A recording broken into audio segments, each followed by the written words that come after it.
wax na ko fi mu nekk nii ci reconfiguration politique boobu ñu doon wax tey jii tey quelle doit être tey posture ñi nga xamante ne tey jii ñoom ñoo ñàkk pouvoir mais également comment on doit fonctionner fi mu nekk nii pour aider même ce gouvernement là parce que il faut qu'il y ait quand même des critiques. ku ñàkk pouvoir daal nga dem opposé wu ci. ci naka. quelle forme d'opposition parce que non républicaine la manière de s'opposer doit changer également. Avec ton programme, oui. Avec tes idées et de servir aussi de sentinelle et de censeur.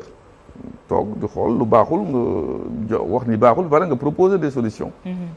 Mais munoo ñàkk ne kii lu muy tabax man d'accord ma ci yàlla jox ko nguur gi nga bàyyi li nga bàyyi woon yëpp ne léegi ànd nga si loo nga xam ne da nga ko contrôle balaa mu koy jot c'est ça la transhumance.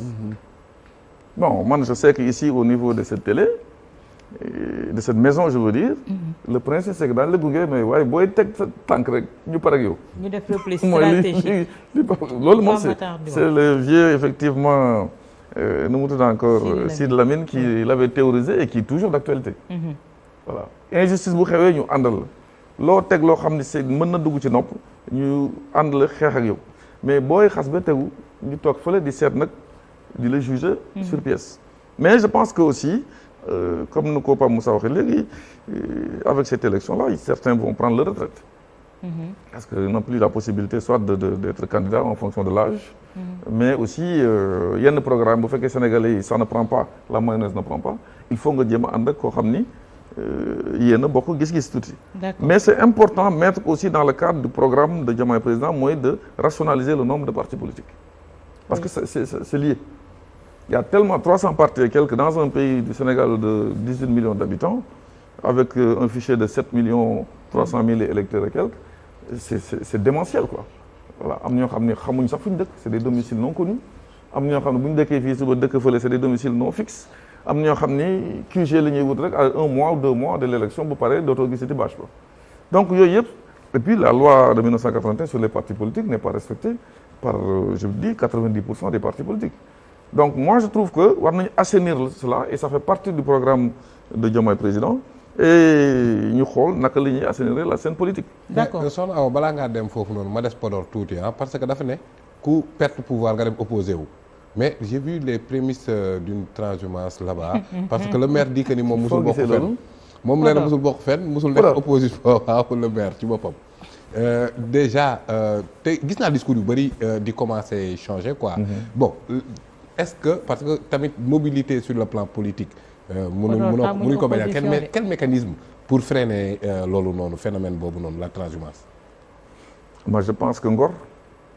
waaw mais loolu c'est personnel. da nga ne bel phénomène ma ne ko phénomène ngor. non ban mécanisme c'est plus important que ay textes ak yooyu. parce que les textes là gars yi mën nañu ko traverser dem fële. Vous savez li ngay wax di par exemple au niveau de Podor ça ressemble à une épidémie ça ne date pas d'aujourd'hui. waaw man kay dama tiit sax. voilà non Podor tàmmuñu opposition. kon loolu la. bon c'est-à-dire ñan ñoo nekkoon au pouvoir boobu nga lay xam léegi ñan ñoo war a dem ne toog laa wax dem opposition.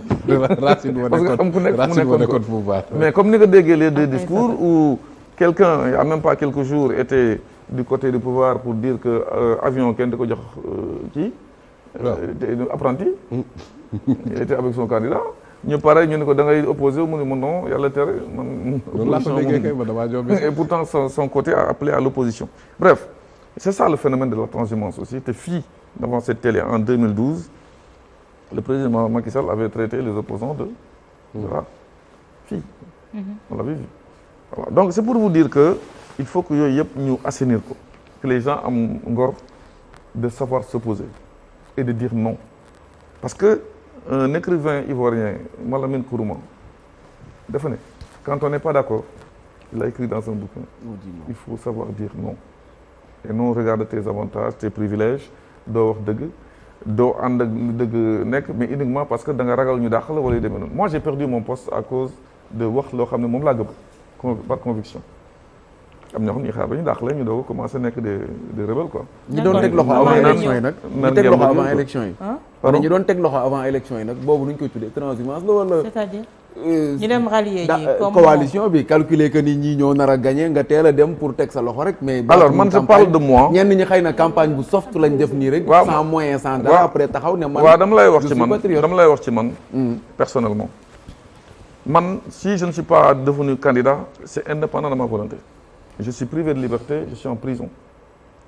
wax naa la sànq du fiche conseil constitutionnel su ma xamoon ne question mi ngay posé parce que man j'adore les pièces. dama lay indil preuve montrant conseil constitutionnel moom ne j'ai suffisamment de parrain.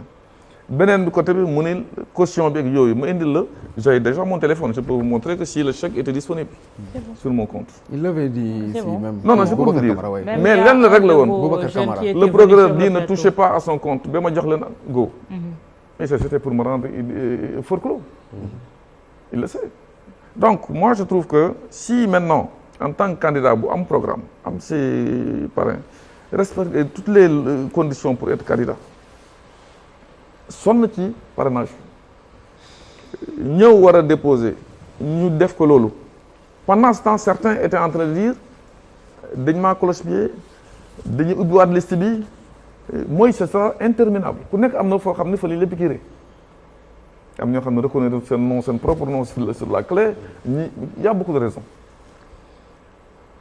man j'ai considéré que le droit mooy ce qui doit être bu ñu nee conseil constitutionnel bu rendre une décision c'est insusceptible d'appel mooy jeex na gasi tëj nañu bunt bi faut pas que certains bëgg a jaar ci fenêtre bi de façon irrégulière nee na marché bi du jeex taxaw ci fenêtre bi sànni xeer juge vous êtes des corrompus il faut que ñu commission d'enquête parlementaire prolongation quoi du match takkal nu mu les magistrats parce que xam nga yenn xeex yi moom boo tamee ni dëmm rek gagné nga ana preuve yi et puis quand le magistrat a porté plainte pourquoi la plainte est restée presque 10 jours xam ne kenn laalu ko magistrat porte plainte auprès d'un magistrat mu ne du ñu ngi ko jël parce que dafa am lu ñu doon def y avait un agenda qui était là mooy ubbi enquête bi ñi tëb ki dal pour faire du dilatoire indi une loi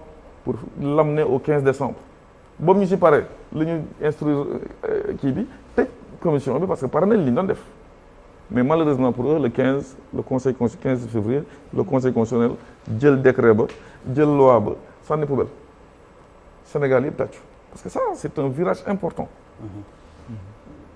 donc moi je considère que bu fekkee ne tëj nit la comme ça empêché la nga dem candidat nga nekk un homme de droit doo ko ci mbedd bi nga koy defee mais war na ñi nga xam ne ñoo bokk loo xam ne au moins à 60% ou 80% gis-gis programme war a ànd c'est ce que nous avons fait comme ni ko Moussa waxee léegi ñun si suñu programme par exemple duñ ne woon le président dafa bëri doole won na ko ñëpp nag man de ñam na waaw waxoon nañu également que nu mu tudd encore war nañu réformer administration bi parce que nous avons une administration trop politisée war nañu réformer le train de vie de l'État loolu yëpp mi ngi ci programme bi ñu teg et pour ces raisons-là bu fekkee ne gis naa koo xam ne kuy wax la même chose pourquoi ku nekk nee na man la ñu boole suñu doole parce que bu ñu tasaaroo ñàkk d'accord on a fédéré nos forces ñoom Abdourahmane Diouf docteur Abdourahmane Diouf ñu avons le Guirassy ñu avons tout le monde ñu ñëw Mimi Touré ñu toog yàlla jox ñu nguur mais ce sont les Sénégalais qui ont parlé donc nag monsieur kon doo leen fëgg seen dënn quoi ku ci nekk ñëwoon. non lu ñuy xaar moo gën a garaaw lu ñu gagné. d'accord tey j'ai vu également comme fi nga waxee